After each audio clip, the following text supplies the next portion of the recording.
দিও আমার রূহটা বের হতে হাসিটা দিও আমার রূহটা বের হতে হাসিটা দিও তো আমার মুবারক হাত আমার কপালে দিও মনে রেখো 10 মাস 10 দিন যে মা তোমাকে গর্বে রেখেছে আজকে নতুন বউ পায়া আজকে সঙ্গী পায়া সেই মাকে ভুলে গেছো আজকে বন্ধু বান্ধবের চলনায় পড়ে বাবাকে বইরা বলো টাকা লইয়া বিদেশ গেছো বিদেশ যায় আর বাবাকে কল দাও না মাকে কল দাও না 2 বছর ভালো ছিল আয়েশা বিয়া করাইছে হাসি খুশিতে এরপরে বিয়া করে গেছে বিদেশ এখন আর মারে কল দেয় আছে না নাই কথা বলা আছে না নাই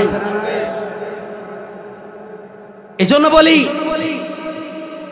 যত বড় কোটিপতি হও লক্ষ টাকার মালিক থাকবে অথচ তোমার মা তোমার ঘরে থাকতে ভালো না তুমি থাকো তোমার মাকে রাখছো বৃদ্ধাশ্রমে আল্লাহর কসম টাকা থাকবে শান্তি থাকবে কথা বলো ঠিক না বেঠে রিক্সা চালক ভ্যান চালক অটো চালক মিশক চালক যাই হোক না কেন সারাদিন মেহনত করে সন্ধ্যাবেলায় মাকে মা কয়া ডাক দিলেই শান্তি কথা বলে না কেন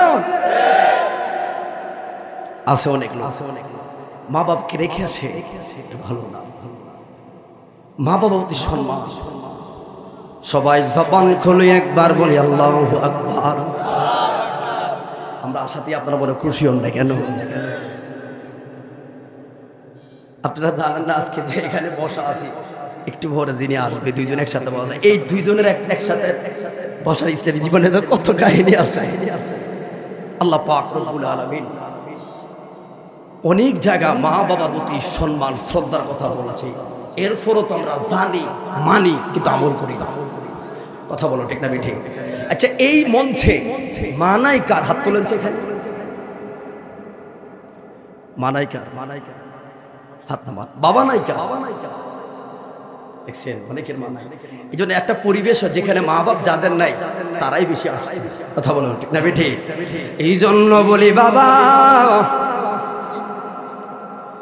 আসহাবিকান নুজুমের কথা বললাম হঠাৎ করে আমার নবী বললেন সাহাবীরা দলের আরে সবাই স্থির হইয়া দাঁড়ায়া থাকো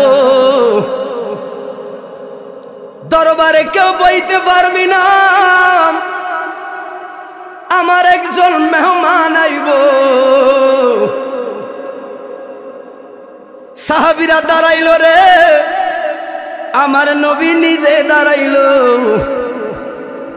শুধু দাঁড়ায় না নিজের চাদর মোবারক গামছা চাদর মোবারকটা নামায়া জমিনে বিছায়া দিছে রে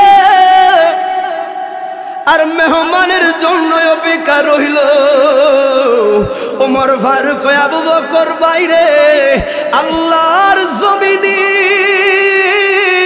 বুইস্তু ইলান নাসি কাফা ওয়া উরসিলতু ইলাল খালকি কাফা আল্লাহর পরে সম্মানিত কেউ থাকে রে আমার নূরুন আলা নূর ঠিক না বেঠে কিন্তু ওই নূরুন আলা নূর আবার কাল লাগে অপেক্ষা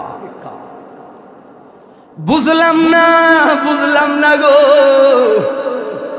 কে রে এত সম্মানিত রে কে রে যার লাগা আমার দিনের নবী নিজেই গামছা চাদর মোবারকটা বিছায়া রাখলেন হঠাৎ করে দেখলো একজন বুড়ো মহিলা আল্লাহু আকবার একজন বুড়ো মহিলা আয়েশা চাদর মোবারকে বসলো কি যেন বিড়বিড় করে বলল আবার চইলা গেল এরপরে সাহাবেরা বিড়বিড় করে আমার নবী বলেন আবু বকর আমি জানি রে তোরা কি বলবি ওমর ফারুক বলে মায়ার নবী গো সহ্য হয় না গো। আরে যেই নবীর শান লয়া শুধু নামটাকে লয়ে একটু বেয়াদবি করলো, আমার বাবার গদ্দানটা উড়াইয়া দিছি। দিনের নবী চাদর মুবারকটা নিচে বিছাইলো কার লাইগা? এখন দেখলাম মহিলা। ও মায়ার নবী গো, কে গো কে গো? আমার নবী কয় সাহাবীরা রে, এটাই আর কেউ নয় রে, এটা হলো বনু সাদ গোত্রের আমার দুধমা হালিমা।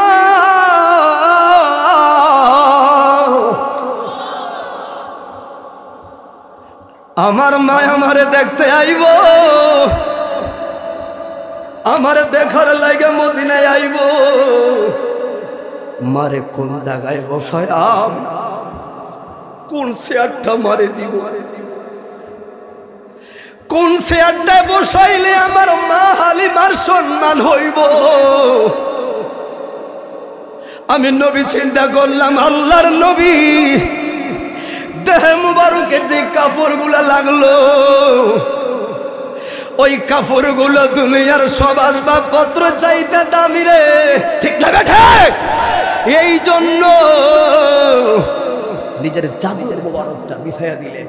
অতএব একজন দুধমার প্রতি যদি এতটুকু সম্মান থাকে হাবিবুল্লাহ, তাহলে আপনার আমরা আপন মার প্রতি মহাব্বত ভালোবাসা দরকার আছে না নাই?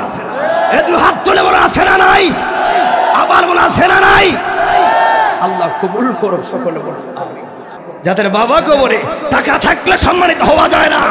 তোমার বাড়িতে টাইলস লাগাইছো, তোমার ঘরটাকে সাজাইছো, কিন্তু বাবার কবরে ময়লা পড়িয়া রয়েছে, কুত্তা শুইয়া থাকে, ঘাস পড়া একটু পরিষ্কার করার সুযোগ পায় না। এই জন্য বলি শিক্ষা জাতির মেরুদণ্ড।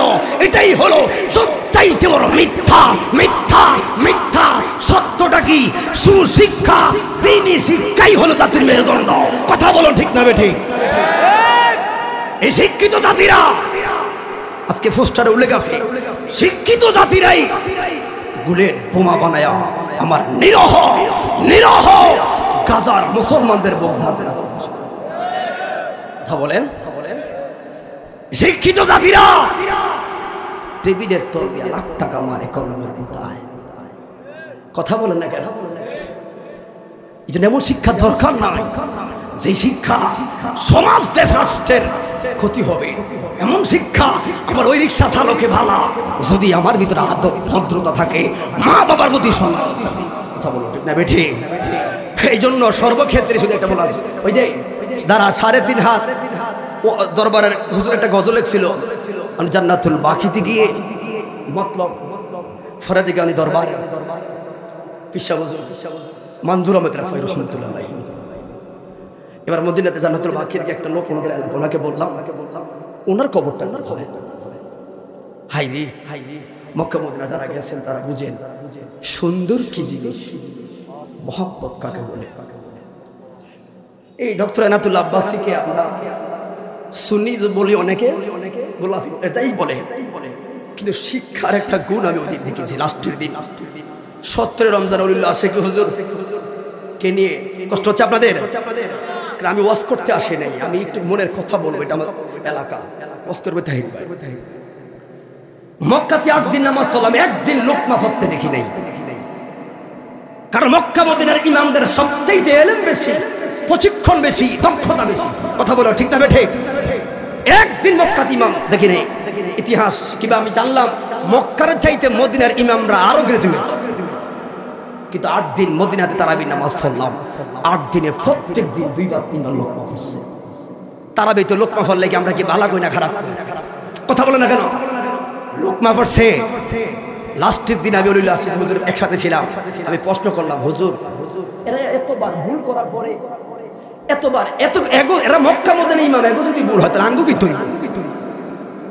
কথা বলেন, আমাদের কি হবে? এত ভুল হয় কেন এদের? ওলিল্লাহ আশিক হুজুর আমার শুধু একটা কথা বলছে, কার সামনে দাঁড়ায় নামাজটা পড়া। শুধু ছোট্ট একটা কথা বলছে, নগদ স্তব্ধ হয়ে দাঁড়ায় আছে। তখন সহিহ বুখারী হাদিসটা মনে পড়লো, আল আনবিয়া ওয়াহইয়াউন ফিল কুবুরি ওয়া ইউসাল্লি ওয়া ইউরযাকু।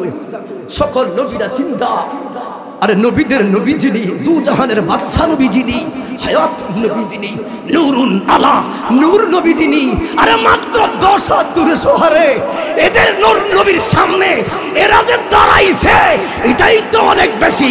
কথা বলে ঠিক না বেঠে? এই জন্য ভাই তখন বুঝতে পারলাম ওনার ছোট্ট একটা কথায়, মনে রেখো বারবার বারবার কোটিপতি হতে পারো কিন্তু নবী না ডাকলে মদিনা যেতে পারবে না। কথা বলে ঠিক না বেঠে? এই জন্য মরণে চেহারা মোবারক দেখিও। কারা কারা মরণে নবী দেখতে চান হাত তুলে দেখা। আসলে চাইনি আমরা, এ মিথ্যা কথা বলে চাইনি আমরা। আমি আগে বলছি মুনাফিকি করেন না, সত্য চাইনি আসলে বলুন, সবাই বলুন। মরণে চেহারা মোবারক দেখিও, বলুন মরণে চেহারা মোবারক দেখিও। আকা কাছে বসে কালে মাটা পর। আমি আশিক হুজুরকে বলছি, হুজুর আশিক সারা জীবন যত নাত রাসূল লেখছেন, আপনার এই নাত রাসূলের মধ্যে তো স্বাদ লাগে। বলুন সবাই, মরণে চেহারা মোবারক দেখিও। আকা কাছে বসে কালে মাটা রোজা মোবারক বারবারে নিও। মোবারক কদমে চুমিতে দিও, চুমিতে দিও। রোজা মোবারক বারবারে নিও। মোবারক কদমে চুমিতে দিও, চুমিতে দিও। আমার রূহটা বের হতে হাসিটা দিও। আমার রূহটা বের হতে হাসিটা দিও। তো আমার মোবারক হাত আমার কপালে দিও। তোমার মোবারক হাত আমার। আরে গোসল দিয়ে জানাজা পড়াইতে নিলে অসহায়ের দিকে একটু মায়ায় তাকাবে। আমায় গোসল দিয়ে জানাজা পড়াইতে নিলে অসহায়ের দিকে একটু মায়ায় তাকাবে গো নবী। অসহায়ের দিকে একটু মায়ায় তাকাবে। আকা কবরে যখন একা তখন আসিও। তোমার মোবারক বুকে আমায় টানিয়া নে।